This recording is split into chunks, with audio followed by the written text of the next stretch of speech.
हाँ बच्चों, स्टार्ट करते आगे। ठीक है, अपन ने लास्ट टर्न पे देखा था कि फ्रिक्शन की maximum value mu M G नहीं म्यू एन होती है। हमारे सारे कंसेप्ट क्लियर हो गए। मोशन को नहीं, रिलेटिव मोशन को अपोज करता है ना। और ऑब्जेक्ट के मोशन, ऑब्जेक्ट का रिलेटिव मोशन नहीं देखते अपन, देखते हैं कॉन्टेक्ट सरफेसेस के बीच में रिलेटिव मोशन। हम ऑब्जेक्ट को नहीं देखेंगे, हम दोनों टच करने वाली सरफेसेस को देखेंगे। और फ्रिक्शन हमेशा टेंजेंशियल या सरफेस के पैरेलल लगता है। ओके, और एडजस्टेबल होता है। और मैक्सिमम वैल्यू म्यू एन होती है, म्यू एम जी नहीं। ओके, अब हमारे पास फुल नॉलेज है। अरे बोलो, स्टैटिक, काइनेटिक, रोलिंग तीनों, स्टैटिक गतिक और लोटनी तीनों फ्रिक्शन बताया हमारे को। सबसे कम होता है रोलिंग फ्रिक्शन, इसीलिए बेयरिंग वगैरह सब में छर्रे लगाते हैं, पहिए लगा देते हैं नीचे, तो चीजों को स्लाइड करने के बजाय रोल करना पसंद करते हैं हम, ताकि फ्रिक्शन कम लगे। ओके हाँ, फ्रिक्शन के यूज भी और एडवांटेज डिसएडवांटेज दोनों है। चलने में, गाड़ियां चलने में, हमारे चलने में फ्रिक्शन काम आता है। ठीक है, और कई जगह हमें फ्रिक्शन कम चाहिए होता है, वियरिंग टीयरिंग का लॉस खत्म करने के लिए, चीजों को घिसने से बचाने के लिए, तो हम वहां पे लुब्रिकेंट वगैरह यूज करते हैं, ग्रीसिंग वगैरह। ये लास्ट तक की बातें हो गई।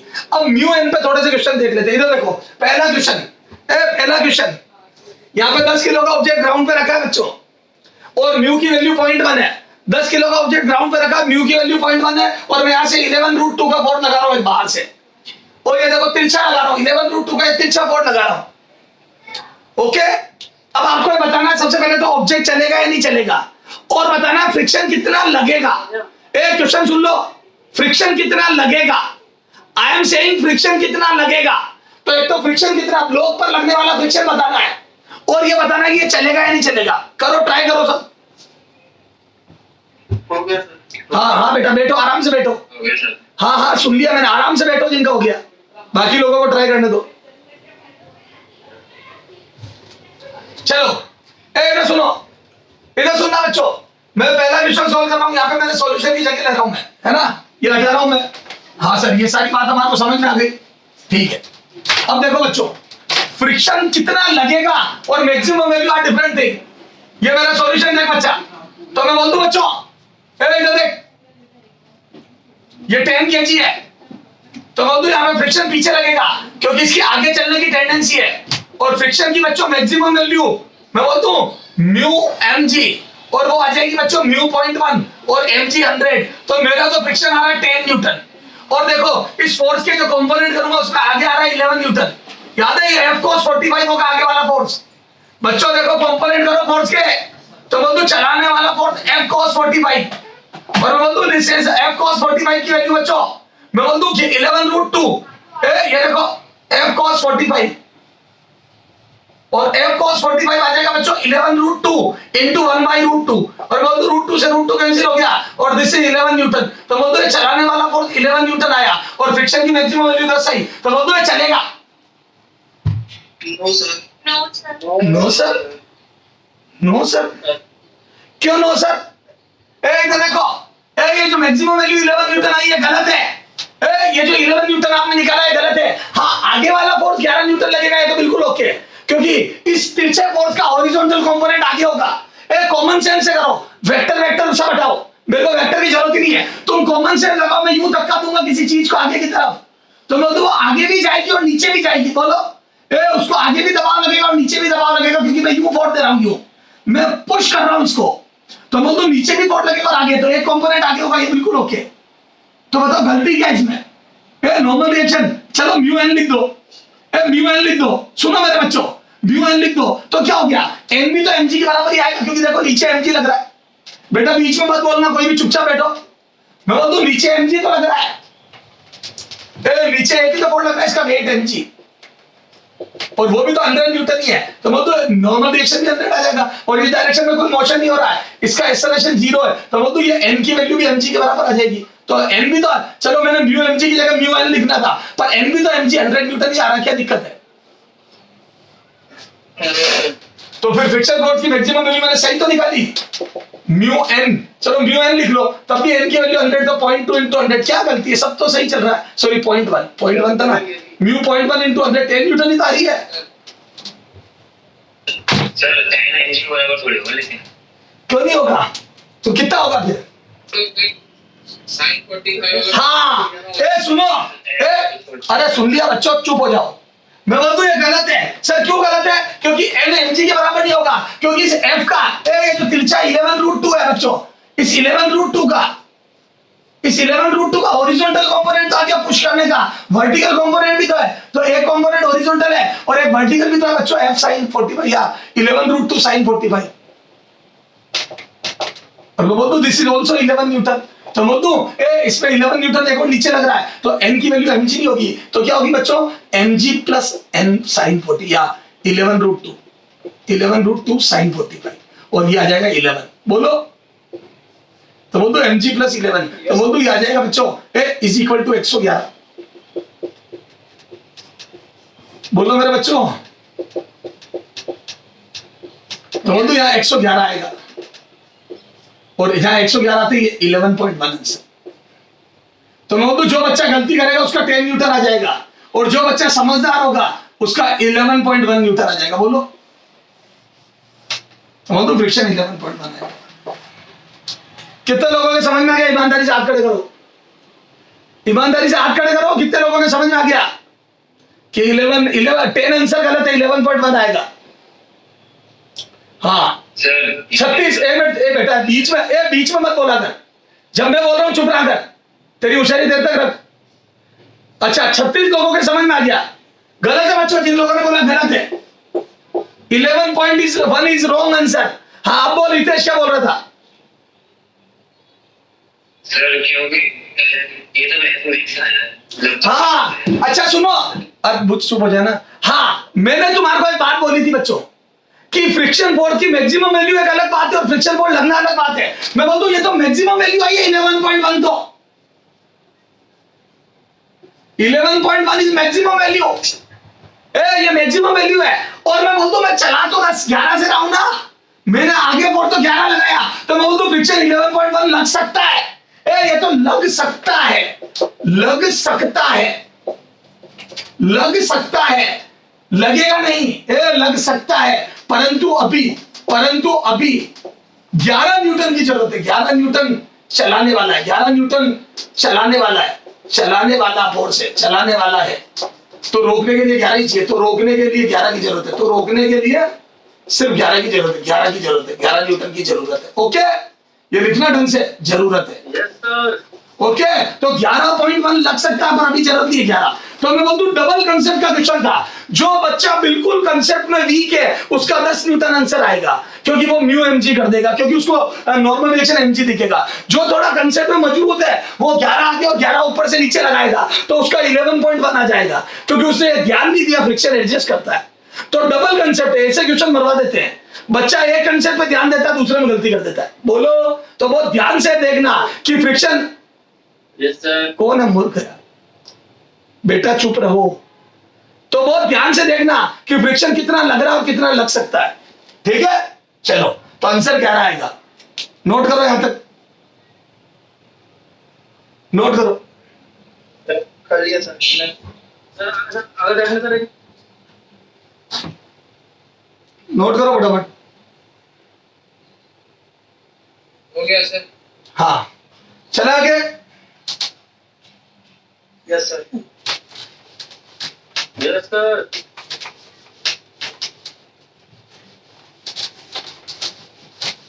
हाँ हाँ अगला क्वेश्चन करो बच्चों, अगला करो, फिर मैं और लिख रहा हूं। चुपचाप सॉल्व करके बैठ जाओ।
हाँ बोलो। हाँ इसका आंसर सुनो बच्चों, मैं कर रहा हूँ, चुपचाप देखना है ना, बीच में कोई बकवास नहीं करेगा, ठीक है? सब चुपचाप बैठो बस क्लास में। हाँ जब पूछे तो जवाब देना। देखो बच्चों, मैं बोल दूं ये 1 kg है और मैं बोल दूं यहाँ पे लग रहा है आगे बच्चों 111 110 न्यूटन। मैं बोल दूं जैसे आप 110 न्यूटन का फोर्स आगे लगाओगे,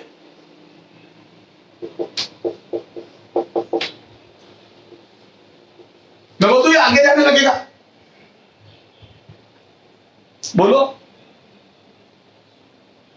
और ये जैसे आगे जाने लगेगा, मैं बोल दूं ये सरफेस यहां से नॉर्मल रिएक्शन लगा के इसको रोकेगी, यस सर। और मैं बोल दूं इसको आगे नहीं जाने देगी। बोलो। Yes sir. अच्छा, तो यहां से नॉर्मल रिएक्शन लगेगा जिसको आगे जाने से रोकेगा, ठीक सर? अच्छा, ये मैं बोल दूं इस डायरेक्शन में कोई मोशन नहीं हो रहा था, नॉर्मल रिएक्शन भी 110 न्यूटन होगा। अरे बोलो। हाँ, तो मैं बोल दूं नॉर्मल रिएक्शन भी 110 आ गया, एन भी लगा रहा हूं, ठीक है? तो 110 आगे लगा, 110 सीधा चल गया और इस डायरेक्शन में कोई मोशन नहीं है, तो बोल दूं हॉरिजॉन्टल एक्सेलरेशन 0 आ गया, ठीक सर? अच्छा, अब मैं बोल दूं जैसे नॉर्मल रिएक्शन लगेगा तो बोल दूं यहाँ पे जो इंटरलॉकिंग, सुनना, आप एक दीवार के सारे कोई चीज रख के छोड़ो, वो अपने आप नीचे गिर जाएगी। वो रुकेगी नहीं। देखो ये मार्कर मैंने यहाँ इसके सारे रख के छोड़ के नीचे गिर गया, मार्कर रुकेगा थोड़ी कभी भी, जबकि दोनों सरफेस रफ है। दोनों सरफेस रफ है सर, फिर क्यों नहीं रुका बताता हूँ। रफ सरफेस तो है लेकिन ये आपस में फंस ही नहीं पाई। मैं बोल दूं आपस में फंस नहीं पाई, ये यूं सारे गिर गया। देखो हाँ, अगर मैं यूं दबा दूं, कोई फोड़ लगा दूं, तो बोल दूं इनके बीच में टाइटनेस ये फंस जाएगी। अब इंटरलॉकिंग हो गई। अरे बोलो। तो मैं बोल दूं इसको रोकना है, अगर इसको रोकना है तो दीवार के सारे रफ सरफेस रख देने से कुछ नहीं होता। मैं बोल दूं एक फोड़ लगा के उनको फंसवाना होता है, आपस में इंटरलॉकिंग करवानी होती है। तो मैं बोल दूं आप जैसे ही आगे फोड़ लगाओगे तो इंटरलॉकिंग होगी और ये एक दूसरे में फंस जाएंगे, अब ये आगे जाने से रुकेगा। बोलो। तो मैं बोल दूं अब देखो जैसे आपने आगे फोड़ लगाया, यहाँ पे इंटरलॉकिंग फंस गई एक दूसरे में। बोलो बच्चों। Yes sir. अरे बोलो। तो सर बिल्कुल सही बात है।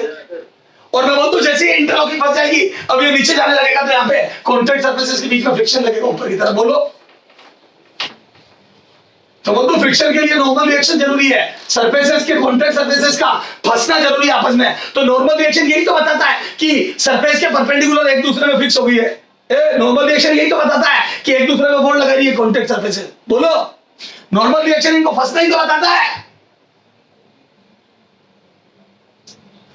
हाँ बोलो फ्रिक्शन की वैल्यू कितनी आ जाएगी? तो बोल दो फ्रिक्शन की वैल्यू कितनी आएगी यहाँ पे? तो बोल दो फ्रिक्शन की वैल्यू आ जाएगी बच्चों म्यू एन, और म्यू हो गया 0.1 और एन आ गया 110। तो बोल दो 11 न्यूटन का फ्रिक्शन लगेगा।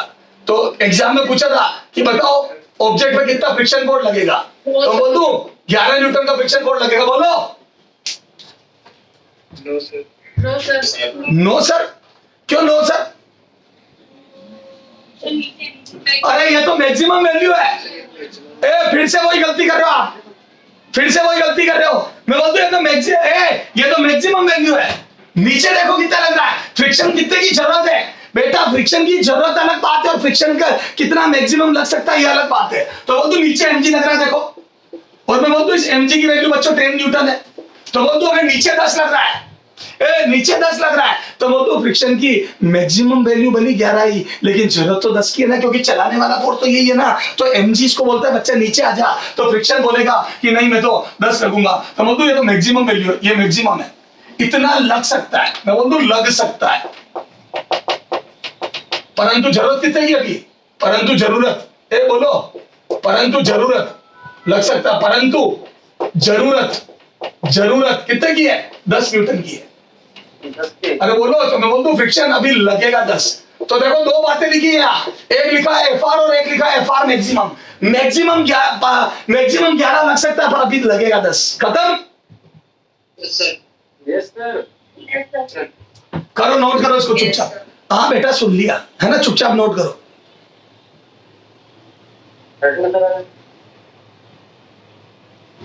हाँ जल्दी नोट करो। तो ध्यान रखना बच्चों, आप जब भी एग्जाम में कैलकुलेट करोगे सबसे पहले आप एफ आर मैक्सिमम निकालोगे म्यू एन करके, लेकिन ध्यान रखना टिक करने में जल्दी मत करना। बच्चों से 11 टिक करने में आ जाता है, फ्रिक्शन 10 ही लगेगा, जरूरत 10 की है। Okay yes sir okay sir. आगे सर हाँ, अब आगे देखो अगला क्वेश्चन। अगला क्वेश्चन देखो ध्यान से क्या लिखा है।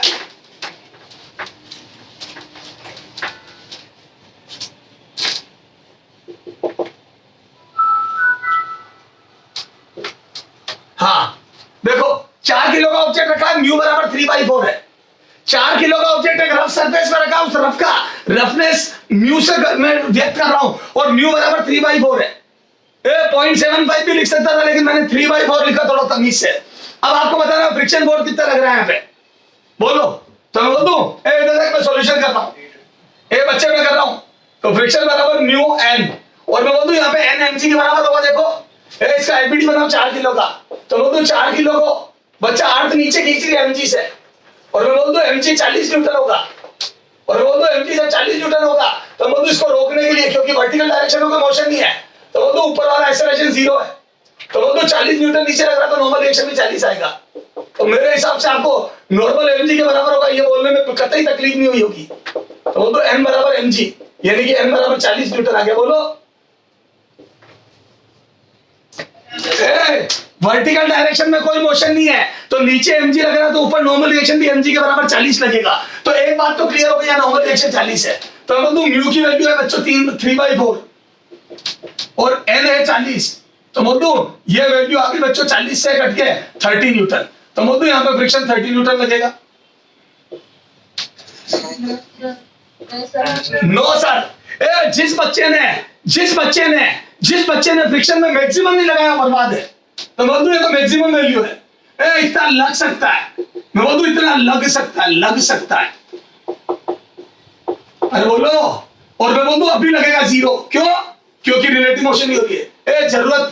जरूरत नहीं है, अभी जरूरत नहीं है, अभी कोई जरूरत नहीं है, अभी जरूरत नहीं। तो बोल दो अभी बिल्कुल जरूरत नहीं है मेरे को, क्योंकि पार्टिकल चलना ही नहीं चाहता। तो बोल दो अभी जरूरत नहीं है, मतलब फ्रिक्शन 0, नो रिलेटिव मोशन। हो ही नहीं रहा, तेरे को क्या करेगा तू लगा के? जब रिलेटिव मोशन नहीं हो रहा है तो मेरे को फ्रिक्शन की जरूरत भी नहीं है। बोलो यस सर अरे बोल मेरे बच्चे। यस सर हाँ अब सुनो, ध्यान रखना, कितना लग सकता है अलग बात है। पुलिस वाले की ताकत है, वो तेरे को गोली मार सकता है, लेकिन मार थोड़ी रहा है मेरे बच्चे, क्योंकि तू ऐसी काम ही नहीं कर रहा है। और जो काम करता है एनकाउंटर का अखबार में जाता है बच्चा। तो मैक्सिमम ताकत होना और ताकत का उपयोग करना में अंतर है। तो फ्रिक्शन की ताकत अभी 30 है, लेकिन उपयोग अभी नहीं कर रहा फ्रिक्शन बिल्कुल भी। ओके, क्योंकि जरूरत ही नहीं है। फ्रिक्शन का काम है रिलेटिव मोशन को रोकना। ओके चला बा, अब सुनना ध्यान से। अभी तो पिक्चर स्टार्ट हुई है, तो हम तो फ्रिक्शन कितना लगेगा, तो इसका पहले का आंसर होगा 0। बहुत ध्यान से देखना बच्चे, सारे आंसर क्लियर कर दूंगा। 0, तो पहले का आंसर है 0 न्यूटन। ठीक साहब। अच्छा, वैल्यू ऑफ लिमिटिंग फ्रिक्शन, एक नया नाम आया, सीमांत घर्षण।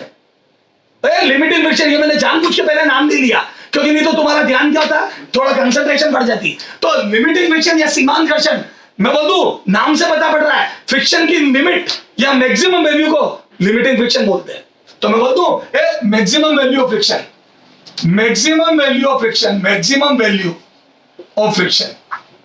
ऑफ फ्रिक्शन फोर्स को लिमिटिंग बोलते हैं, को लिमिटिंग फ्रिक्शन बोलते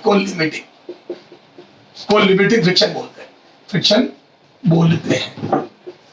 बोलो, तो maximum value of friction force को लिमिटिंग फ्रिक्शन बोलते हैं। बोलो यस सर Yes, sir.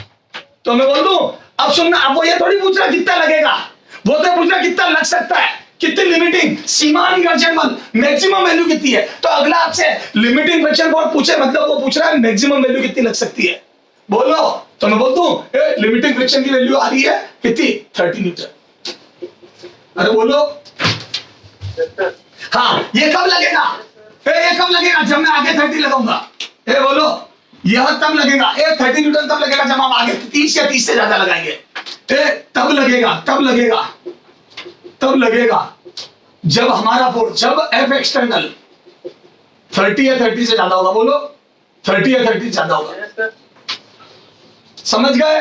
तो ये तब लगेगा जब तुम 30 या 30 से ज्यादा लगा दोगे। ठीक सा।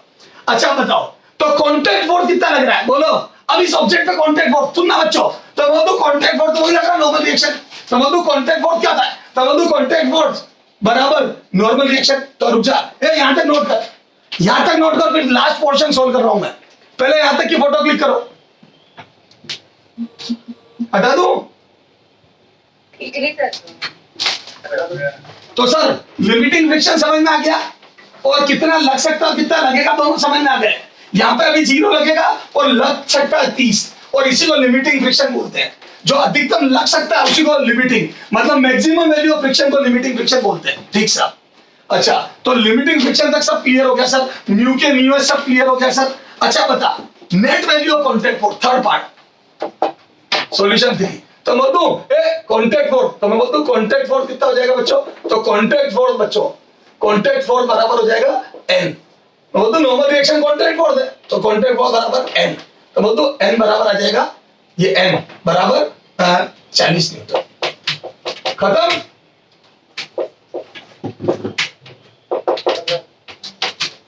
कितने लोगों के तीनों पार्ट समझ में आ गए, हाथ खड़े कर लो। कितने लोगों के तीनों पार्ट समझ में आ गए, हाथ खड़े करो। अरे बेटा एक साथ हाथ खड़े करो, मैं इतना वेट थोड़ी करूंगा बच्चों, क्रैश कोर्स है। हाँ वेरी गुड, गलत है, बहुत अच्छा समझ में आया सर, वेरी गुड। क्षमता देख मेरी गलत चीजें भी समझा देता हूं, बहुत अच्छा समझ में आया। अब सुन, ए सुन मेरे बच्चे सुन, अभी तो कई कंसेप्ट बाकी है। ए सुनना, तो कांटेक्ट फोर्स एक अलग बात होती है बच्चों।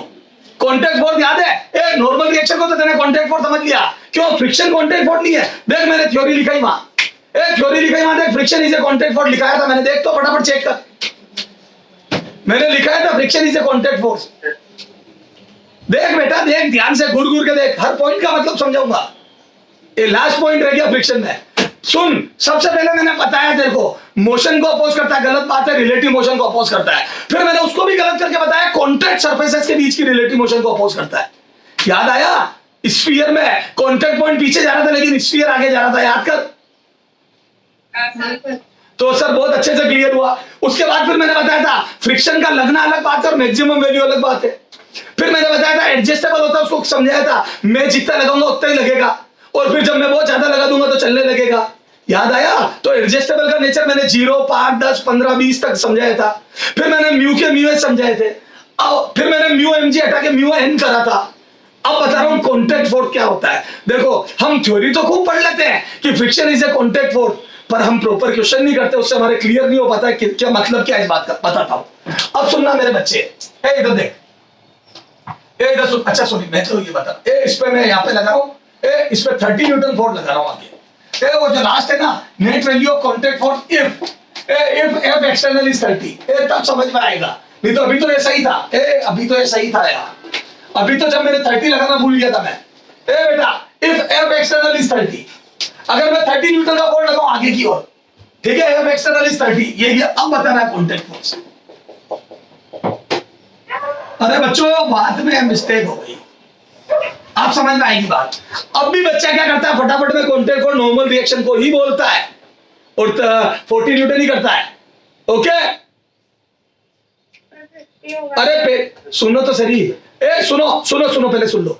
पिछले क्वेश्चन में जो मैंने पूछा था वो तुम सही थे, नॉर्मल रिएक्शन ही कॉन्टैक्ट फोर्स होगा। क्यों? क्योंकि मैं ये फोर्स लगाना भूल गया था, है ना, मेरा ध्यान कहीं और था, मेरे को ये क्वेश्चन फोर्स लगा के देना था। ठीक है सर, तो पहले तो 40 न्यूटन बिल्कुल सही है, नॉर्मल रिएक्शन ही कॉन्टैक्ट था, लेकिन अब कॉन्टैक्ट फोर्स, अब समझ में आएगा कॉन्टैक्ट, तो फ्रिक्शन भी लगेगा। सुनो देख, सुनना ध्यान से, ये 4 किलो यहां पे लिखो contact force, net value of contact force exerted on object,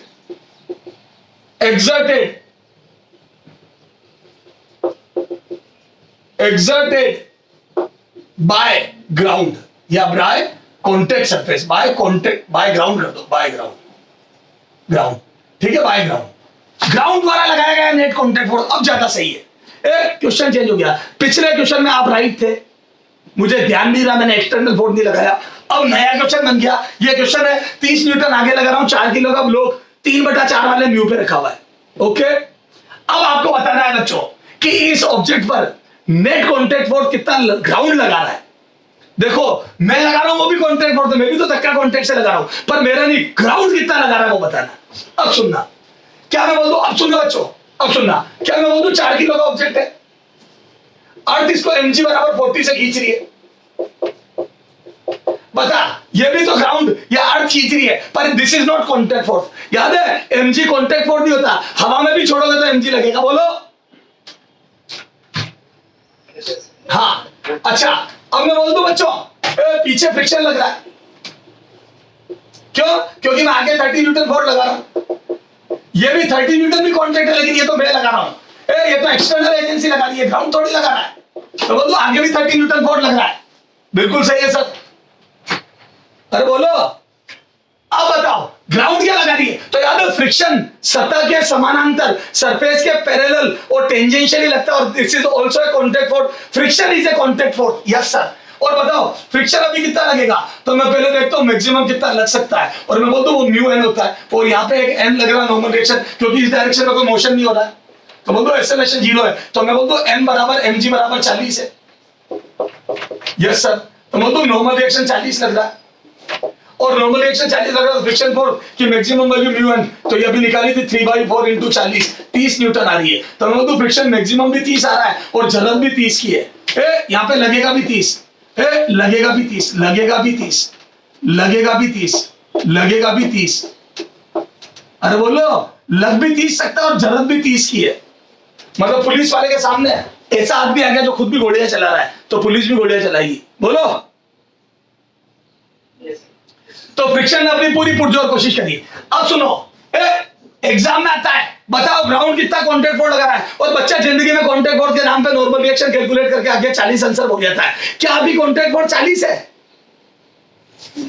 नहीं, तो मैं बोल दूं नो सर, तो कांटेक्ट फोर्स कितना है, तो बोल दूं कांटेक्ट फोर्स 2 है, एक तो नॉर्मल रिएक्शन है जो ग्राउंड लगा रहा है, मतलब ग्राउंड का कांटेक्ट फोर्स कौन से है, तो ग्राउंड एक तो नॉर्मल रिएक्शन लगा रहा है और ग्राउंड एक फ्रिक्शन लगा रहा है, और दोनों कांटेक्ट फोर्स है, दोनों संपर्क बल है, तो बोल दूं ग्राउंड द्वारा लगाएगा कांटेक्ट फोर्स, यहाँ पे सोल्व कर रहा हूं मैं, तो बोल दूं ग्राउंड द्वारा लगाया गया नेट कांटेक्ट फोर्स, तो बोल दूं ग्राउंड द्वारा लगाया गया, ग्राउंड ग्राउंड द्वारा लगाया गया, द्वारा लगाया गया, लगाया गया net contact force, net contact force, बोलो कितना होगा, तो मैं बोल दूं इधर देख, मैं बोल दूं FR का स्क्वायर प्लस n का स्क्वायर का रूट अंडर, ये होगा, तो मैं बोल दूं FR square plus n square का रूट अंडर, दो फोर्स अगर परपेंडिकुलर लगते तो वेक्टर सम, क्योंकि फोर्स वेक्टर क्वांटिटी है, तो दोनों का वेक्टर सम करूंगा, तो बोल दूं नेट कांटेक्ट फोर्स आ जाएगा बच्चों FR square plus n square का रूट अंडर, और मैं बोल दूं अभी FR लग रहा है 30, तो 30 का स्क्वायर प्लस नॉर्मल रिएक्शन 40 का स्क्वायर का रूट अंडर 50 न्यूटन, तो थोड़ा सा मेरे से मिस्टेक हो गई थी क्वेश्चन पूछने में, ओके समझ गए थे ना आप, मैं क्या समझाना चाह रहा था ये तो समझ में आ गया, मैं ये समझाना चाह रहा था कि कांटेक्ट फोर्स फ्रिक्शन भी कांटेक्ट फोर्स है, ओके गलती मत कर देना एग्जाम में, तो ध्यान रखना कांटेक्ट फोर्स पूछे तो फ्रिक्शन और नॉर्मल रिएक्शन दोनों का नेट निकलेगा। हाँ चलो, अरे बेटा क्या बताऊं बच्चों, आप आगे 30 लगा रहे हो, फ्रिक्शन 30 लगेगा, और फ्रिक्शन कांटेक्ट फोर्स है। हाँ सर मतलब 40 न्यूटन तो बेटा हुआ है ना इसमें, तो मैक्सिमम मतलब 40 आ रहा चाहिए ना, बैठ जा रहा। अरे बेटा फ्रिक्शन का मैक्सिमम वैल्यू 30 है ना बेटा, कौन सी दुनिया में हो, mg 40 लग रहा है, नॉर्मल रिएक्शन 40, आगे 30 लगा रहे हो, फ्रिक्शन की मैक्सिमम वैल्यू 30 और 30 ही लग रही है, तो दो फोर्स लग रहे हैं 30 पीछे और 40 ऊपर, इनका नेट हो गया 50, खत्म, ओके हटा दो बच्चों, तो मेरे हिसाब से बंद कर, मेरे हिसाब से कांटेक्ट फोर्स आपके समझ में आ गया, फ्रिक्शन क्या होता है समझ में आ गया, एडजस्ट कैसे करता है समझ में आ गया, ओके म्यू के म्यू सब समझ में आ गया, जितना समझ में आया ठीक, नहीं तो छोड़ दो क्वेश्चन।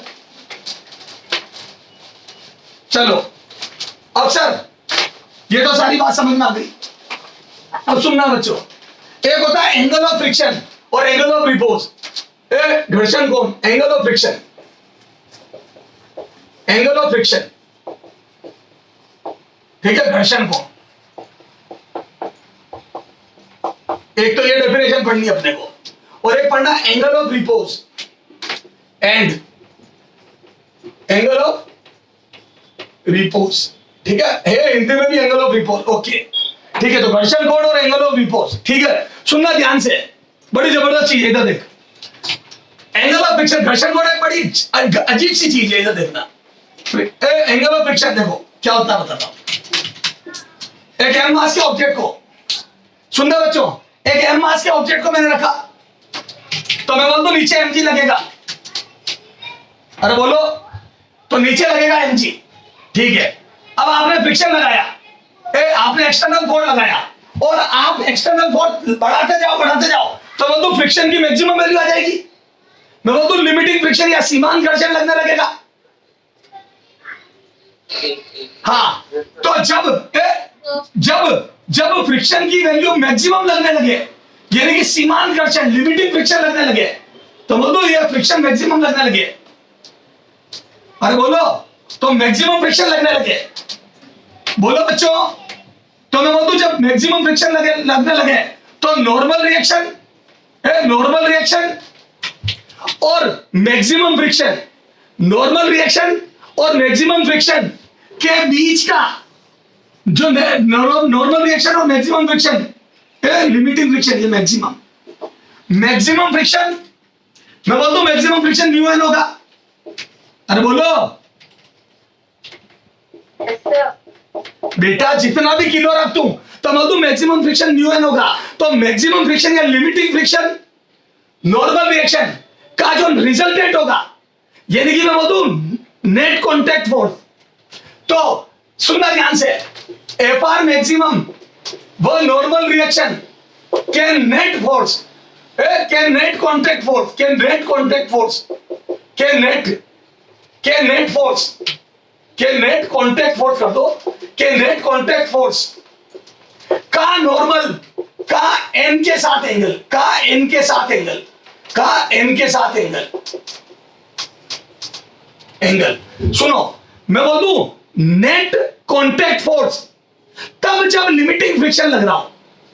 ये नेट कॉन्टैक्ट फोर्स है, एफ आर मैक्सिमम व एन का नेट कॉन्टैक्ट फोर्स ही तो है, क्योंकि एफ आर भी कॉन्टैक्ट फोर्स है और नॉर्मल रिएक्शन भी कॉन्टैक्ट फोर्स है। तो मैं बोल दूं इन दोनों का नेट कब, जब मैक्सिमम फ्रिक्शन लग रहा हो, ध्यान रखना, तब जब मैक्सिमम फ्रिक्शन लग रहा हो। तो मैं बोल दूं फाइनली लिमिटिंग फ्रिक्शन व नॉर्मल रिएक्शन, लिमिटिंग फ्रिक्शन व नॉर्मल रिएक्शन के नेट का नॉर्मल से एंगल, के नेट, ये मैं बोल दूं नेट कॉन्टैक्ट फोर्स, और बोलो का नॉर्मल से एंगल, ये होता है लिमिटिंग फ्रिक्शन, ये होता है फ्रिक्शन, एंगल ऑफ फ्रिक्शन, घर्षण कोण। बोलो बच्चों, वापिस बोल रहा हूं, एक बार वापिस बोल रहा हूं, सुनो। जो फ्रिक्शन लगेगा कब, जब मैक्सिमम लगेगा। तू फोर्स लगाता जा फ्रिक्शन की मैक्सिमम वैल्यू दिया, जैसा अभी पिछले क्वेश्चन में 30 न्यूटन थी, याद आया? Yes sir. तो मैक्सिमम फ्रिक्शन को अपने लिमिट पे लिया, फ्रिक्शन जितना लग सकता है लगवा दे। तो फ्रिक्शन फोर्स की लिमिटिंग वैल्यू व कॉन्टैक्ट व नॉर्मल रिएक्शन का जो रिजल्टेंट है, इन दोनों का जो रिजल्टेंट है, मैं बोल दूं यहां आएगा, और मैं बोल दूं यहां आएगा वो रिजल्टेंट, के और नॉर्मल रिएक्शन के बीच का एंगल। अब सुनना, अगर इसका डायग्राम बनाऊंगा तो बोल दूं नॉर्मल रिएक्शन ये रहा, और मैं बोल दूं फ्रिक्शन ये रहा, लिमिटिंग फ्रिक्शन मैक्सिमम, और मैं बोल दूं ये मैक्सिमम फ्रिक्शन म्यू एन होगा। बोलो मैक्सिमम फ्रिक्शन म्यू एन होगा। अब मैं बोल दूं इस मैक्सिमम फ्रिक्शन और इसके बीच का एंगल, दोनों के, इनके इसका रिजल्टेंट ये रहा, और मैं बोल दूं ये रिजल्टेंट ए आर, इसको रिजल्टेंट बोल रहा हूं। अब मैं बोल दूं इसको उठा के यहां लिया, तो मैं बोल दूं ये एंगल निकालना है, और ये एंगल निकालने के लिए इसको उठा के यहां लिया है। अरे बोलो, इसको शिफ्ट कर दिया है। अरे बोलो, तो मैं बोल दूं इसको उठा के यहां शिफ्ट कर दिया, तो जैसे मैंने इसको यहां शिफ्ट किया तो बोल दूं ये म्यू एन हो गया। अरे बोलो, ये यहां शिफ्ट कर दिया, ये म्यू एन और ये एन, तो बोल दूं tan थीटा बराबर, ट्रायंगल देख, tan थीटा बराबर, मैं बोल दूं एफ आर मैक्सिमम, ये एफ आर मैक्सिमम है, एफ आर मैक्सिमम बराबर म्यू एन, तो बोल दो F R maximum upon N. ये देख डायग्राम, ये एंगल ऑफ फ्रिक्शन होता है, जो रिजल्टेंट आया उसका नॉर्मल से एंगल, और मैं बोल दूं रिजल्टेंट आएगा ये रहा, इसका और इसका नेट, और ये हो गया एफ आर, तो मैं बोल दूं F R maximum upon N, और मैं बोल दूं एफ आर मैक्सिमम की वैल्यू म्यू एन रखी अपॉन एन, ये आ गया tan थीटा, यहां से म्यू कट गया, तो बोल दूं tan थीटा बराबर म्यू आ गया, ये एंगल ऑफ फ्रिक्शन। अरे बोलो, तो थीटा बराबर tan इनवर्स म्यू कर लोगे अब तो ध्यान रख लेना, angle of friction tan theta बराबर म्यू होता है, खत्म।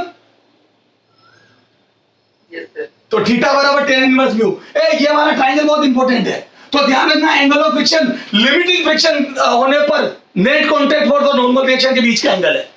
जब मैक्सिमम फ्रिक्शन लगेगा उस समय जो नेट कांटेक्ट फोर्स आएगा ये रहा, ये net contact force R net, net contact force R net और एन के बीच का एंगल। और वो कैसे निकलेगा एंगल, तो ट्राइंगल लगा दूंगा, इसको उठा के भेज दूंगा, त्रिभुज बन जाएगा, ट्राइंगल बन जाएगा, और ये हो जाएगा एफ आर मैक्सिमम, ये हो जाएगा एन, दोनों का डिवाइड करा तो म्यू आ गया। तो बोल दो यहां से एंगल ऑफ फ्रिक्शन थीटा बराबर, यहां से बोल दो थीटा बराबर टेन इनवर्स म्यू। तो अब ध्यान रखना बेटा, कई बार सरफेस का म्यू देके एंगल ऑफ फ्रिक्शन पूछ लेगा या एंगल ऑफ फ्रिक्शन दे देगा। आजकल के लेटेस्ट क्वेश्चन जो आते हैं कभी भी एग्जाम में म्यू डायरेक्ट नहीं देगा, वो एंगल ऑफ फ्रिक्शन बता देगा कि इस सतह का एंगल ऑफ फ्रिक्शन बच्चों 37 डिग्री है। रोगे फिर बैठ के एग्जाम में। अभी क्वेश्चन देता हूं, एक नोट करो यहां तक नोट करो फटाफट, मैं 1 मिनट में आया, नोट कर फटाफट। हाँ बोलो, चला आगे, हाँ हटा दो, चलो। तो सर एंगल ऑफ फ्रिक्शन तो समझ में आ गया हमारे को, अभी आप क्वेश्चन कराओगे तो और समझ में आ जाएगा। चलो एक क्वेश्चन ही कर लेते पहले साथ में, फिर एंगल ऑफ रिपोर्ट देखते हैं, ठीक है। फिर एंगल ऑफ रिपोर्ट देखिएगा, एंगल ऑफ रिपोर्ट देखेंगे उसके बाद, ओके। चलो 1 मिनट बच्चों, मेरे को बच्चों बिल्कुल डिस्टर्बेंस नहीं चाहिए ना। हाँ अभी मैं सुनना, एक एग्जांपल, हाँ एक सरफेस पर एंगल ऑफ फ्रिक्शन सीमान, एंगल ऑफ फ्रिक्शन घर्षण कोण थीटा बराबर 37 डिग्री है, 37 डिग्री है, ठीक है। पर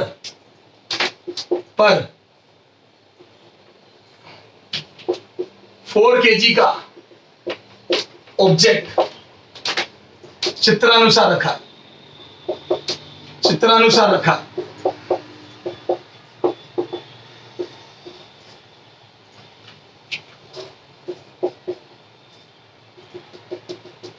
वह फॉरवर्ड डायरेक्शन में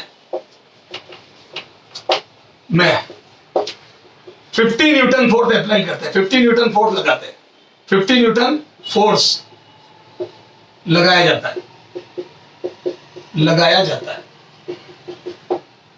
है। तो पार्टिकल का एक्सेलरेशन बताओ, पार्टिकल का एक्सेलरेशन बताना है। अब सुनो मेरे बच्चों, पार्टिकल का एक्सेलरेशन बताना है। अब सुनना मेरी बात ध्यान से हो। अब देखो बच्चों, जिन लोगों को पूरा नॉलेज था, बहुत अच्छा फ्रिक्शन पढ़ के गए, लेकिन एंगल ऑफ फ्रिक्शन नहीं समझा, बर्बाद हो गया वो सब। जिन लोगों को एंगल ऑफ फ्रिक्शन या सीमांत घर्षण का नॉलेज नहीं हो, सब बर्बाद हो गए क्या बच्चों? जिन लोगों को एंगल ऑफ फ्रिक्शन का नॉलेज नहीं हो, सब खत्म हो गए क्या? हाँ अब सुनो, और जिस इंसान को एंगल ऑफ फ्रिक्शन का नॉलेज है वो फट समझ जाएगा कि 53 डिग्री से म्यू कैसे निकलेगा, 37 डिग्री से। तो मैं सॉल्यूशन में लिख दूं सबसे पहले, थीटा बराबर 37 डिग्री, तो मधु म्यू बराबर 1037।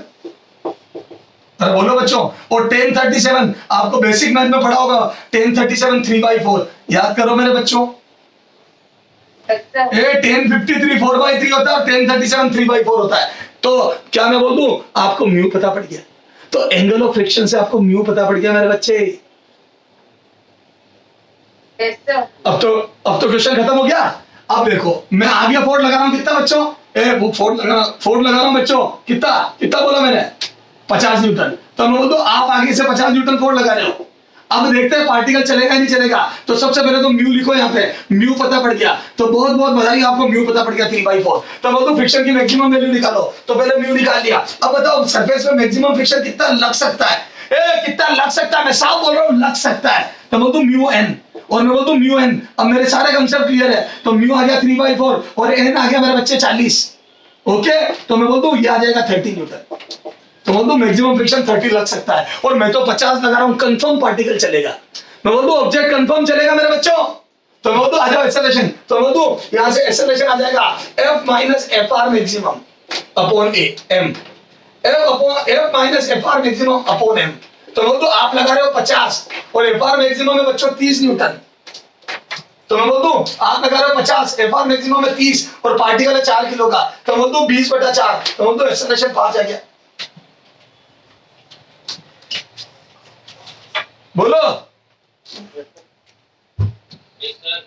अब जिनको एंगल ऑफ फ्रिक्शन नहीं पता था वो खत्म हो गए, खत्म करो, नोट करो यहां तक।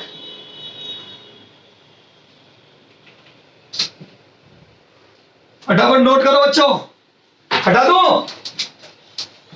Yes, sir. अब देखते हैं लास्ट एंगल ऑफ रिपोज, फिर आपके फ्रिक्शन के सारे concept clear. Angle of repose,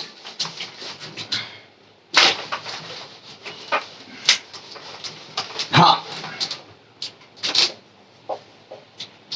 अब सुनना, आपने कभी सोचा है कि लोग म्यू की वैल्यू कैसे निकालते हैं? म्यू की वैल्यू आपको देते ना, कोएफिशिएंट ऑफ फ्रिक्शन घर्षण गुणांक इतना इस सरफेस का उतना, निकालते कैसे बताता हूं कैसे निकालते हैं, इसका प्रैक्टिकल मेथड बताता हूं, लेबोरेटरी में कैसे निकाला जाता है म्यू। इधर देख, पता क्या करते वो, जिस भी सरफेस का म्यू निकालना है, अभी देख एंगल ऑफ रिपोज इसीलिए तो डिफाइंड हुआ है, मैं बताता हूं, जिस भी सतह का म्यू निकालना है वो सतह यू कर देते हैं, ग्राउंड पर यू तिरछी करते हैं उसको, यू समझ ले ग्राउंड पर एक होता है ना दरवाजे की तरह लगा देते हैं, उसको मैं उठा सकता हूं, तो उधर से हैंडल पकड़ के उठाते हैं, या एक हैंडल लगा दिया, इसको पकड़ के उठाएंगे, ठीक है। अब इसके ऊपर एक ब्लॉक रख देते हैं एम मास का, सुनना बहुत जबरदस्त चीज है, एम मास का कारण इस पर रख दिया, अब इस सतह को मैं तिरछा करता जाऊंगा, जैसे जैसे उठाऊंगा मैं बोलूं तिरछी होती जाएगी, अरे बोलो ना, हाँ, सर। और ये तिरछी होती जाएगी तो वो तो ब्लॉक के नीचे सरकने की टेंडेंसी आएगी। याद करो, मैंने एनएलए में बताया था, मैं बोल दूं अगर इधर एमजी लग रहा है, अर्थ इसको एमजी से खींच रही है, तो बोल दूं अगर ये एंगल थीटा तो ये भी थीटा होता, देखो सबको पता है ये थीटा। कबड्डी खेल ले, ट्रिग्नोमेट्री की कबड्डी खेल ले, एमजी ये थीटा आएगा, तो बोल दूं ये एमजी कोस थीटा हो जाएगा। बोलो एमजी का ये वाला कंपोनेंट कोस, और याद है हमेशा अनंतन वाला या इंक्लाइन प्लेन वाला कंपोनेंट एमजी साइन थीटा होता है। इंक्लाइन प्लेन वाला कंपोनेंट हमेशा एमजी साइन थीटा होता है और नॉर्मल वाला कंपोनेंट हमेशा एमजी कोस थीटा होता है। बोलो, तो इधर लगेगा एमजी कोस थीटा और यू लगेगा एमजी साइन थीटा, और मैं बोल दूं एमजी के कंपोनेंट हो गए, और मैं बोल दूं यहां नॉर्मल रिएक्शन लगेगा। बोलो, जो इसको इधर जाने से रोकेगा, तो बोल दूं नॉर्मल रिएक्शन इधर जाने से रोक रहा है, और बोल दूं एमजी साइन थीटा आगे चलाएगा, और आगे चलाएगा तो ये रफ सरफेस है तो फ्रिक्शन पीछे लगेगा, जिसका म्यू मुझे पता करना है वो सरफेस है ये, तो बोल दूं फ्रिक्शन पीछे लगेगा। बताओ फ्रिक्शन कितना लगेगा, तो बोल दूं फ्रिक्शन की मैक्सिमम वैल्यू जो लग सकता है वो है म्यू एन, मैक्सिमम इतना लग सकता है। याद करो सारे कंसेप्ट हमारे क्लियर है, तो बोल दूं मैक्सिमम फ्रिक्शन म्यू एन लग सकता है, और चलाने वाला एमजी साइन थीटा और रोकने वाला म्यू एन। बोलो, तो मैं बोल दूं चलाने वाला mg sin थीटा, रोकने वाला म्यू एन। मैं बोल दूं ये तब चलने लगेगा जब mg sin theta maximum friction से भी बढ़ने लगेगा। तो बोल दूं पार्टिकल ब्लॉक जब स्लाइड करने लगेगा, जब स्लाइड करेगा ब्लॉक तब स्लाइड करेगा जब mg sin थीटा की value mu mg cos theta से ज्यादा या उसके इक्वल हो जाएगी।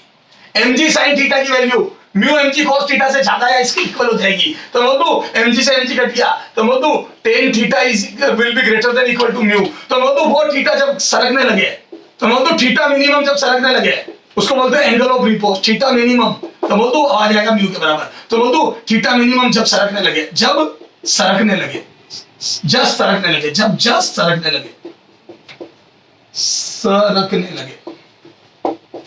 तो मैं बोल दूं इसको तब तक उठाते रहो, इंक्लाइन को तब तक उठाते रहो जब तक ये सरकने ना लगे, और जैसे ही सरकने लगे समझ लेना कि अब जो एंगल है उसका tan थीटा म्यू के बराबर है।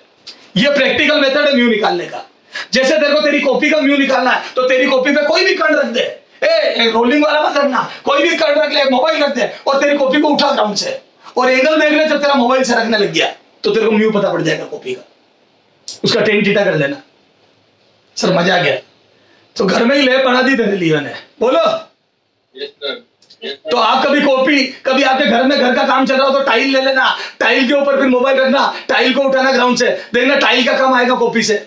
ओके, फिर बाद में कॉपी पे पाउडर रगड़ देना, फिर वापस मोबाइल रख के फिर सरकाना, तो फिर देखना और कम आ जाएगा, कम कोण पे ही सरकने लगेगी। तो मधु ये प्रैक्टिकल मेथड है म्यू निकालने का।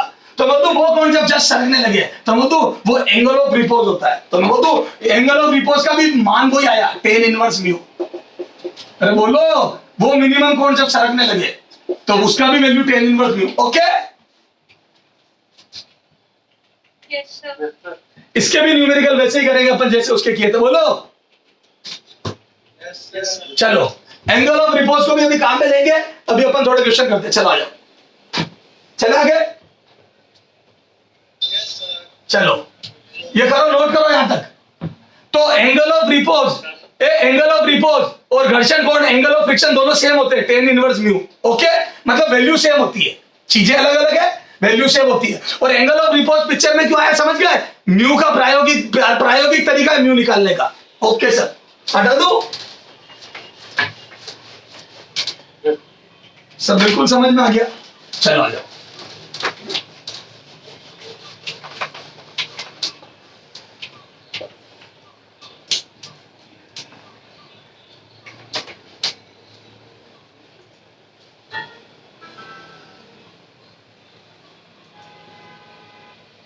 हाँ,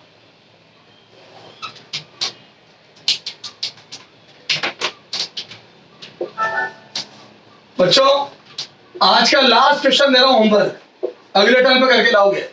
थीटा बराबर 45 डिग्री, ठीक है, और ये पार्टिकल रखा है और इस सरफेस का म्यू, देखता हूं पूरी क्लास में कौन करके लाता है। म्यू 0.1 है और यहां से मैं फोर्ट लगा रहा हूं। इधर सुनना, ये 10√2 किलो का है, 10√2 kg, और यहां से पे म्यू 0.1 है सरफेस का, आनत तन का।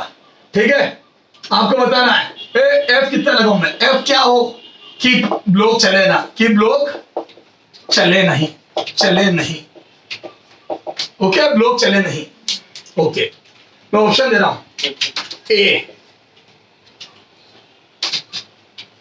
ए 95 न्यूटन, बी 90 न्यूटन, सी 105 न्यूटन, डी 110 न्यूटन, ई या चलो ठीक है 110 न्यूटन है ना, चले नहीं है ना। एक से ज्यादा ऑप्शन भी करेक्ट है, more than one are correct, more than one में भी करेक्ट, मोर देन वन में भी करेक्ट, एक से अधिक ऑप्शन भी करेक्ट, में भी करेक्ट।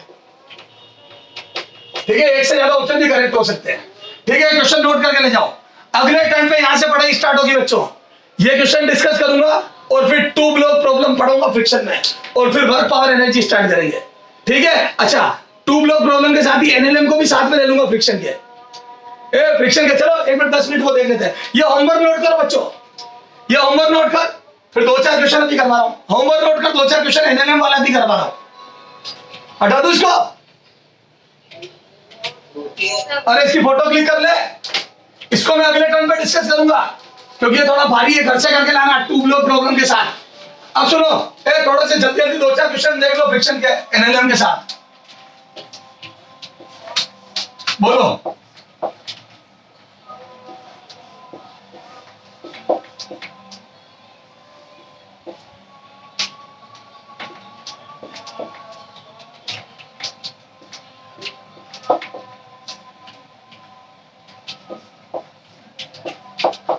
सुनो, ये 4 किलो का ऑब्जेक्ट रखा है, 1 किलो का ऑब्जेक्ट लटक रहा है।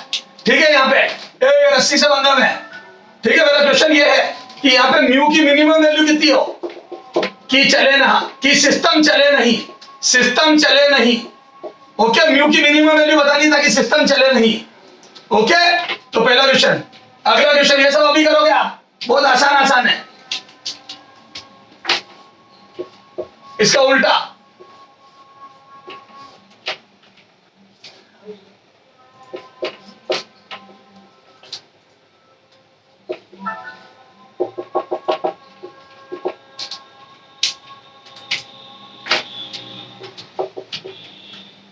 हाँ, अब यहाँ पे m की m की मैक्सिमम वैल्यू क्या हो कि सिस्टम चले ना, सिस्टम चले ना, चले नहीं, उससे ज्यादा रखती मैक्सिमम वैल्यू का मतलब उससे ज्यादा रखती चलने लग जाएगा। ओके, तो m की मैक्सिमम वैल्यू क्या हो, सिस्टम चलेगा। ये दो करो, फिर इसमें और फेरबदल करूंगा मैं।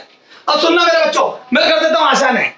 क्या मैं बोल दूं, सिस्टम नहीं चलेगा, और अगर नहीं चलेगा तो यहाँ पे एक्सेलरेशन 0 होगा, और न्यूटन के हिसाब से एक्सेलरेशन 0 का मतलब नेट फोर्स 0। तो बोल दूं नीचे अगर mg लग रहा है 10, नीचे mg 10 लग रहा है, तो बोल दूं यहाँ पे टेंशन भी 10 होगी। तो यहां से एक बात तो क्लियर है, टेंशन 10 आएगी। तो सिस्टम अगर नहीं चल रहा है तो बोल दूं नीचे mg 10 लग रहा है, तो ऊपर भी टेंशन 10 होगी। बोलो जल्दी जल्दी, और मैं बोलता हूँ थोड़ा फास्ट करेंगे क्योंकि सारे कॉन्सेप्ट क्लियर है। और यहाँ पे भी टेंशन 10 होगी। तो मैं बोलता हूँ अगर नहीं चलने देना 4 को, क्योंकि टेंशन तो कह रही बच्चे आगे चल, तो मैं बोलता हूँ इसका मतलब यहाँ पे फ्रिक्शन भी 4 लगे, कम से कम फ्रिक्शन 4 लगे। तो मैं बोलता हूँ फ्रिक्शन की वैल्यू 4 हो, न्यूटन हो, फ्रिक्शन 4 न्यूटन हो। और बोलता हूँ फ्रिक्शन आएगा कहां से, म्यू एन से। और मैं बोलता हूँ यहाँ पे mg 40 है, तो n भी 40 है। देखो बच्चों, म्यू मिनिमम की वैल्यू बता रही थी। मैं बोलता हूँ यहाँ पे बच्चों नीचे mg 40 लग रहा, देखो मैं बोलता हूँ mg 40, तो मैं बोलता हूँ यहाँ पे नॉर्मल रिएक्शन भी 40 होगा। बोल, क्योंकि इस डायरेक्शन में कोई मोशन नहीं है। बोलो, तो मैं बोलता हूँ बच्चों यहाँ पे फ्रिक्शन आ जाएगा बच्चों म्यू mg, म्यू एन। तो मैं बोलता हूँ म्यू एन की वैल्यू 4 या म्यू एन की वैल्यू टेंशन सॉरी 10 हो। यहाँ 4 कहां से लिख दिया मैंने, फिर फ्रिक्शन की वैल्यू 10 हो, गलती कर दी ना। अरे बच्चों 10 आगे लग रहा है तो 10 तो हो, फ्रिक्शन की वैल्यू कम से कम। हाँ, तो मैं बोलता हूँ म्यू एन की वैल्यू 10 या उससे ज्यादा हो। सर ज्यादा क्यों बोल रहे हो, फ्रिक्शन ज्यादा भी होगा तो भी रोक लेगा ना यार, ज्यादा होगा तो कम लग जाएगा। जैसे मान लो फ्रिक्शन 16 घंटे में 20 आ गया तो क्या हुआ, 10 लग के रोक लेगा। ज्यादा होना हानिकारक थोड़ी है, एडजस्ट कर लेगा। तो मैं बोल दूं फ्रिक्शन के जो मैक्सिमम वैल्यू म्यू एन वो कम से कम 10 आए। तो मैं बोल दूं एन तो 40 है, देखो नॉर्मल रिएक्शन 40 है, 4 किलो के ऑब्जेक्ट में नॉर्मल रिएक्शन 40 है। तो मैं बोल दूं म्यू इंटू 40 कम से कम 10 हो। और ये काटा तो मैं बोल दूं म्यू की वैल्यू कम से कम 1/4 हो। तो मैं बोल दूं म्यू की वैल्यू 1/4 यानी कि म्यू की वैल्यू 0.25 या उससे अधिक हो। तो मैं बोल दूं मिनिमम 0.25 होना चाहिए म्यू। तो बोल दूं म्यू की मिनिमम वैल्यू म्यू मिनिमम 0.25 होना चाहिए। सही बात है, अगर म्यू 0.25 भी हुआ तो पार्टिकल को रोक लेगा, क्योंकि जब म्यू 0.25 होगा तो मैक्सिमम फ्रिक्शन 10 न्यूटन आ जाएगा। और म्यू अगर 0.25 से ज्यादा 0.5 हो गया तो मैक्सिमम फ्रिक्शन 20 आ जाएगा और 10 लग के रोक लेगा। अरे मेरे बच्चे तू तो यस ध्यान रख, सुन तू तो ये ध्यान रख, टेंशन आगे 10 है तो फ्रिक्शन भी 10 तो होना ही चाहिए। और फ्रिक्शन 10 होने के लिए म्यू 1/4 आ रहा है, मतलब 0.25 आ रहा है, तो कम से कम 0.25 तो होना ही चाहिए म्यू। इससे कम हो तो ये आगे भाग जाएगा, क्योंकि अगर म्यू इससे कम हो गया तो फ्रिक्शन 10 बन ही नहीं पाएगा, खत्म। अरे तू तो इक्वल कर ले यार, कंफ्यूज मत हो, इक्वल कर ले, बस इक्वल कर दे। तो मैं बोलूं म्यू की वैल्यू 0.25 चाहिए, इससे ज्यादा होगी तो अच्छी बात है, कम हुई तो पार्टिकल चला जाएगा क्योंकि फ्रिक्शन कम रह जाएगा, खत्म। लेकिन सही तो यही है, बोलो। तो सर सारी बात समझ में आ गई, ठीक है। हाँ, अगले में देखो, अगले में देखो, अब म्यू दिया हुआ है तो बहुत अच्छी बात है। म्यू देते ही मैं बोल दूं फ्रिक्शन निकल जाएगा, थोड़ा डायरेक्ट लिख दूं क्या, मैं बोल दूं मैक्सिमम फ्रिक्शन कितना आएगा, तो बोल दूं मैक्सिमम फ्रिक्शन 20 इंटू पॉइंट, मैं बोल दूं 10 न्यूटन आएगा। अरे घर पे सोचना, अरे कर दिया म्यू एन, अरे बेटा सब डायरेक्ट कर दिया म्यू एन, तो बोल दूं 10 न्यूटन फ्रिक्शन आया मैक्सिमम। और मैं बोल दूं 10 न्यूटन आया फ्रिक्शन, तो बोल दूं टेंशन भी 10 से ज्यादा नहीं होनी चाहिए, तो बोल दूं टेंशन की वैल्यू 10 या 10 से कम न्यूटन होनी चाहिए, क्योंकि 10 से ज्यादा होते चलने लगेगा, 10 तक नहीं चलेगा क्योंकि फ्रिक्शन रोक लेगा। अरे मेरे बच्चे फ्रिक्शन की मैक्सिमम वैल्यू 10 है, तो तू 10 से ज्यादा मत होने दे टेंशन। और मैं बोलूं टेंशन की वैल्यू 10 या 10 से कम रहनी चाहिए। और मैं बोलूं टेंशन 10 कब होगी, जब 1 किलो का ऑब्जेक्ट रखोगे, क्योंकि 1 किलो पर mg 10 लगेगा। बोलो, तो बोलूं m की मैं सीधा लिख दूं m की वैल्यू 1 या 1 से कम होनी चाहिए, 1 किलो या 1 से कम, 1 kg या 1 से कम। तो बोलूं मैक्सिमम कितना होना चाहिए, तो मैक्सिमम द्रव्यमान 1 किलो लटका सकते हो आप, उससे ज्यादा लटकाया नहीं, नीचे भागा नहीं है, क्योंकि 1 किलो से ज्यादा लटकाते ही 10 न्यूटन से टेंशन ज्यादा हो जाएगी, खत्म। अरे भगवान ने कॉमन सेंस भी तो दिया है। हेलो हेलो, हाँ तो सर समझ में आ गया, सर समझ में आ गया। अच्छा अगला क्वेश्चन, अगला बच्चों, अगला। हाँ इधर देख,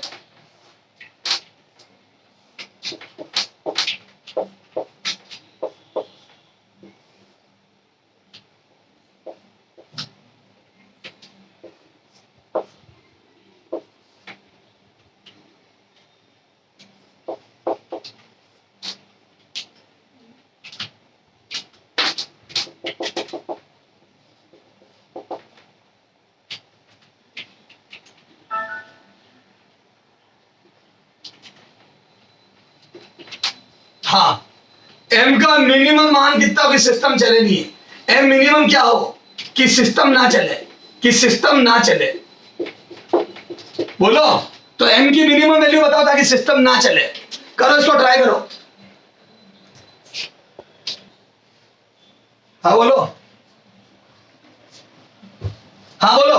तो सुनो, इधर देख, क्या मैं बोल दूं एम की मिनिमम वैल्यू क्या हो कि ये सिस्टम ना चले। अब फिर से वही देख, यहां से चलो शुरुआत कर। ना चले मतलब एक्सेलरेशन 0, और मैं बोल दूं mg 30 लग रहा है, और mg 30 लग रहा है तो बोल दो टेंशन 30 हो गई। सबसे पहले उल्टे कर बोलो, और मैं बोल दूं टेंशन 30 हो गई तो यहां पे भी टेंशन 30।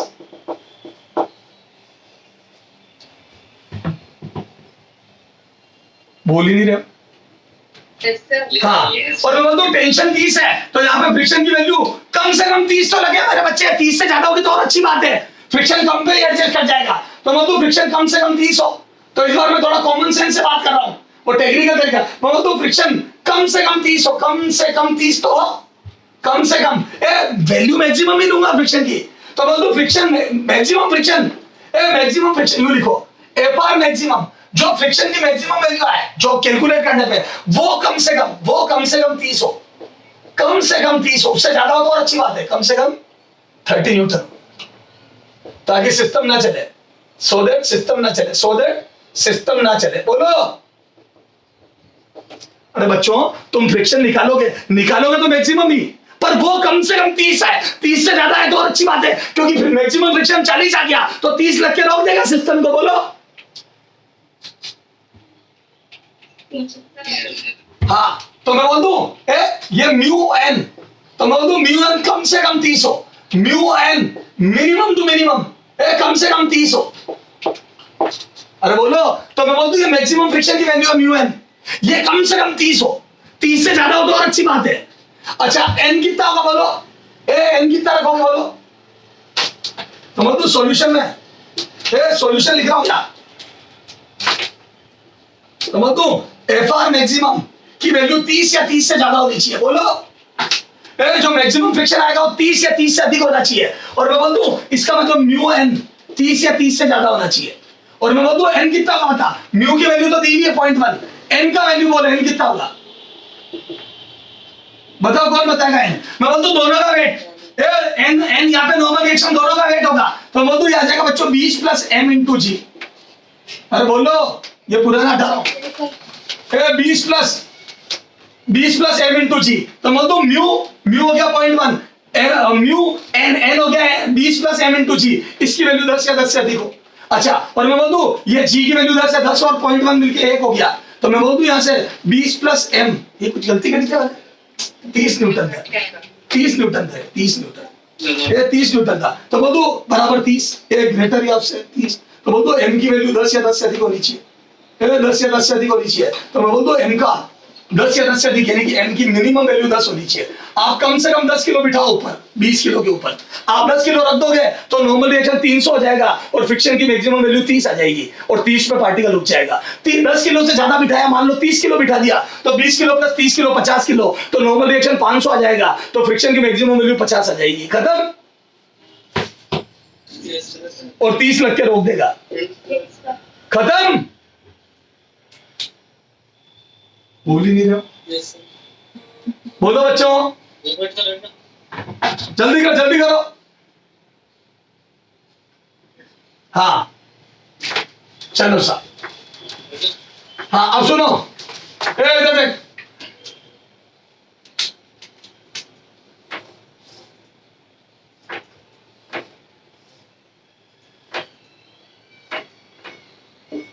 ये चेन लटक रही बच्चों, है ना, सुनना, ये मान लो है 2 किलो की चेन है और 10 मीटर लंबी है। कितनी है? 10 मीटर लंबी। या यूं कर ले 4 किलो की चेन कर ले, 5 किलो कर ले। 5 किलो का ये मतलब होता है ना साकड़ लोहे की, वो है और 10 मीटर लंबी है। ठीक है बच्चों। और इसका इसका देखो कितना पार्ट, कितना भाग लटके कि ये फिसले ना। म्यू की वैल्यू है 0.25 या 1/4। म्यू बराबर है 1/4। तो चेन का कितना भाग, कितना अधिकतम भाग, कितना मैक्सिमम भाग लटके कि चेन फिसले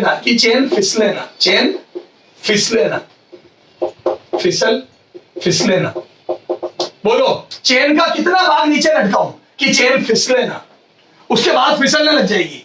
तो अब सुनना, ये क्वेश्चन थोड़ा इसी टाइप का लेकिन थोड़ा डिफरेंट तो बन गया। ऐसा कंसेप्ट यही है लेकिन थोड़ा पूछने का तरीका बदल गया। सर कैसे? बताता हूं। इधर देखो, इधर देखना सारे लोग, इधर सुनो बच्चों, ये क्वेश्चन अपना। अब सुन, क्या मैं बोल दूं? 2 ऑब्जेक्ट बन गए इसके, एक लटक रहा और एक ऊपर पड़ा है। अरे बोलो, सुनना, मैं बोल दूं एक तरीके से 2 ऑब्जेक्ट हो गए। एक लटक रहा है, जो लटका हुआ भाग उसका m बना देता हूं, m1। और मैं बोल दूं जो ऊपर पड़ा उसको m2 पूरा एक भाग बना देता हूं, m2। तो चेन के 2 टुकड़े कर दिए, एक l और एक 10 - l। पूरी 10 मीटर लंबी, उसमें से 10 - l ऊपर है। बोलो अरे मेरे बच्चों, ये 10 - l हो गया और ये l हो गया। बोल, ये l मुझे निकालना है। अब सुनो, अब एक बात बता, मैं बोल दूं 10 मीटर का मास, इधर देख, 10 मीटर का मास है 10 मीटर का मास है 5 किलो। अरे बोलो, तो एक का मास कितना होगा? तो मैं बोल दूं 5/10 kg पर मीटर। तो मैं बोल दूं l मीटर का मास कितना होगा, जो लटका हुआ भाग है उसका? तो मैं बोल दूं 5/10 kg पर मीटर इंटू l मीटर। तो मैं बोल दूं l से ये कट गया, तो मैं बोल दूं 5/10 इंटू l। तो मैं बोल दूं ये आ जाएगा 5/10 इंटू l। इतना किलो लटका हुआ। बोलो, लटके हुए भाग का मास l मीटर का मास आ गया। बोलो बेटा, 10 मीटर का मास है 5 किलो, तो 1 मीटर का इतना, 1 मीटर का इतना। तो बोलो 1 मीटर का इतना, तो l मीटर का इतना, 5/10 इंटू l kg। बोलो, तो ये आ जाएगा बेटा 1/2 l kg। तो मैं बोल दूं l/2 kg। अरे वो थोड़ी यूनिट ऐसी आ रही क्योंकि कुछ वेरिएबल में और कुछ उसमें, तो l/2 kg। ओके, तो m1 बराबर कितना गया? बोल दो m1 बराबर l/2 kg। अरे ये आ गया ना, बोल दो m1 बराबर ये लटके हुए भाग का मास। अच्छा, ऊपर पड़े हुए का मास कितना आ जाएगा? तो बोल दूं यहाँ पे आ जाएगा 1 मीटर का इतना, तो ऊपर पड़ा हुआ भाग आ जाएगा। तो बोल दूं 10 - l मीटर का मास कितना आ जाएगा? तो m2 बराबर आ जाएगा बेटा 5/10 इंटू 10 - l kg। यहाँ पर रख दूं मैं, m2 बराबर आ गया बच्चों, ये 1 से 2 कट गया, तो बोल दूं 10 - l/2 kg।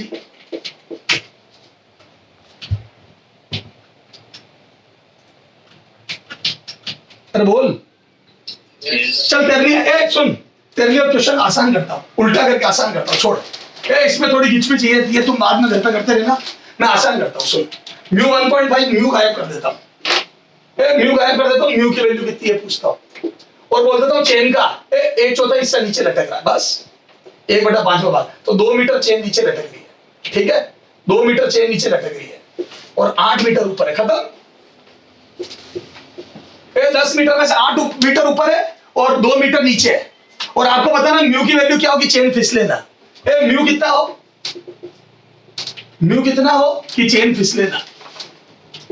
म्यू की वैल्यू क्या हो कि चेन फिसले ना? ले, थोड़ा आसान कर दिया, चेन फिसले ना, फिसले ना। ठीक है, वो बाद में कर लेंगे अगला। तो चेन फिसले ना, तो मैं बोल दूं अब 2 मीटर नीचे लटक रहा 5 किलो में से, टोटल चेन का मास है पूरी चेन का, पूरी चेन का मास है, पूरी चेन। तो मैं बोलूं बच्चों 2 मीटर नीचे लटक रही, तो बता कितना? अब कर इसको, थोड़ा आसान हो गया तेरे लिए। तो मैं बोलूं सॉल्यूशन में इधर देख, मैं बोल दूं एक तरीके से 10 मीटर का मास है 5 किलो, तो बोल दूं 1 मीटर का मास कितना हो गया? मैं बोल दूं 5/10 किलो। तो बता लटके में 2 मीटर का मास, तो बोल दूं 2 मीटर का मास आ जाएगा 5/10 इंटू 2। kg। बोलो तो ये आ जाएगा बच्चों कितना, 2 मीटर का मास आ जाएगा कितना, 1 किलो। तो बोल दो 1 किलो चेन नीचे लटक रही है और मैं बोल दूं ऊपर पड़ने का 4 किलो, तो आप घर पे सोल्व कर देना, ऊपर आ जाएगा 4 किलो। यूं समझ लेना यार, 8 मीटर और 2 मीटर 1/4 वगैरह 4:1 में, तो 4 किलो ऊपर पड़ा और 1 किलो लटक रहा है, खत्म। बच्चों 4 किलो ऊपर पड़ा है और 1 किलो नीचे लटक रहा है, यूं समझ ले 2 मीटर और 8 मीटर, तो मैं दू 1/5 भाग नीचे लटक रहा है और 4/5 भाग ऊपर पड़ा है, तो लेंथ के रेशो में मास होगा, तो मैं दू 1/5 भाग मास का लटक रहा है और 4/5 ऊपर पड़ा है, तो 4/5 ऊपर पड़ा है और 1/5 नीचे लटक रहा है, खत्म। तो बोल दो 1 किलो लटक रहा है, 4 किलो ऊपर पड़ा है, तो बताओ यहाँ पे 1 किलो नीचे लटक रहा है, तो बोल दो नीचे mg कितना लग रहा है, 10 न्यूटन। अरे बोलो, तो बोल दो टेंशन भी 10 हो गई, और टेंशन 10 हो गई तो चलाने वाला 10 हो गया, अब तो पुराना क्वेश्चन बन गया और म्यू पता करना है। अरे ये तो पहले करा था ना, अब तो कर लोगे म्यू है, अरे एफ आर बराबर म्यू एन, और ये करोगे म्यू निकालना है, एन की वैल्यू 40 कर लोगे ना बच्चों, और ये फ्रिक्शन फोर्स की मैक्सिमम वैल्यू आ गई, ये कम से कम 10 होनी चाहिए, तो बोल दो फ्रिक्शन फोर्स 10 या 10 से अधिक होना चाहिए, तो मैं बोल दूं म्यू इंटू 40, 40 म्यू की वैल्यू 10 या 10 से ज्यादा होनी चाहिए, तो म्यू की वैल्यू 1/4 या उससे ज्यादा होनी चाहिए, कर लोगे ना अब तो यार, ओके। तो बच्चों ये चेन के लटकने वाले क्वेश्चन भी वैसे ही हो जाते हैं, इनके 2 ब्लॉक बना दो, एक लटका हुआ भाग और एक ऊपर पड़ा हुआ भाग, एक लटका हुआ भाग और एक ऊपर पड़ा हुआ भाग, कर लोगे। लेंथ दी होगी तो थोड़ा आसान है, और अगर लेंथ पूछेगा तो कोई दिक्कत नहीं है।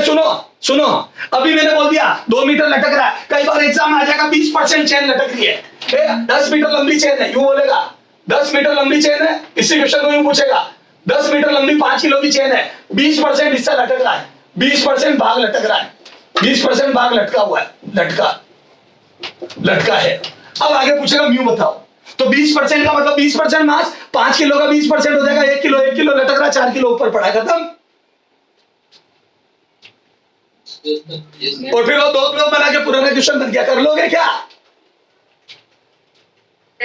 कई बार म्यू दे देगा, जैसा मैंने पहले देने की कोशिश करी, पर वो थोड़ा सॉल्यूशन लंबा जा रहा था इसलिए मैंने हटा दिया। मैं बोल दूं कई बार म्यू दे देगा इसका उल्टा, 1/4 म्यू देके पूछेगा बताओ कितना भाग लटक रहा है या कितनी लंबाई लटक रही है, तो बोल दूं इसी का उल्टा है, तो म्यू 1/4 अभी आया था, म्यू 1/4 दे दूं तो मैं बोल दूं लास्ट में आंसर 2 मीटर लटका हुआ भाग आ जाएगा 10 में से। अरे वो सोल्व करोगे तो एल की वैल्यू 2 मीटर आ जाएगी, वो मैं भी करता ना पिछला क्वेश्चन तो 2 मीटर आता, क्योंकि मैंने म्यू 1/4 दिया था, याद है बेटा, मैंने मन में सोच के ही दिया था, मैंने मन में 2 मीटर लेंथ लटका के कैलकुलेशन करके सोच के ही दिया था, तो तुम म्यू सोल्व करते तो वो 1/4 आता, घर पे करना उसी को पूरा, ओके। चलो अगले टर्न में बच्चों 2 ब्लॉक प्रॉब्लम पढ़ेंगे।